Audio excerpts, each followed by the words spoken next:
Communist పార్టీల ఆధ్వర్యంలో బషీర్బాగ్లో ప్రజలు రైతులు నిరసన తెలియజేయడానికి హైదరాబాద్ వస్తే పట్టబగలు 11 మీరెక్కడదండి, మీరు తర్వాత వచ్చి కూర్చున్నారు. మీరు తర్వాత వచ్చి కూర్చున్నారండి, మాకు తెలియదా? మీ ఎమ్మెల్యేల నిరాదీక్ష అవన్నీ మాకు తెలుసండి, మేము ఎక్కడ పోయినాం? మేము ఉన్నాం కదా. ఆ ప్రదర్శన జరిగింది కమ్యూనిస్ట్ పార్టీల అధ్యక్ష. చనిపోయిన వాళ్ళు కూడా కమ్యూనిస్ట్ పార్టీల యొక్క కార్యకర్తల అధ్యక్ష, వీళ్ళు కాదు. వీళ్ళు ఆ తర్వాత ఇది ఒక మోక దొరికిందని అలా దూరపడి ఆ ఓల్డ్ ఎమ్మెల్యే క్వార్టర్స్ కాదు దీక్ష ప్రయత్నం మొదలుపెట్టారు అధ్యక్ష. అంతవరకు తప్ప ఏం చేయలే. ముగ్గురిని దారుణంగా కాల్చి చంపారు అధ్యక్ష.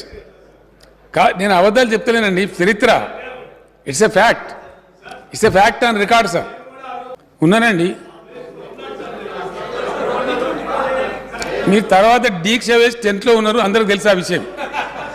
అంత అయిపోయిన తర్వాత చల్లగా వచ్చి అప్పుడు శిబిరం పెట్టారు అధ్యక్ష వీళ్ళు.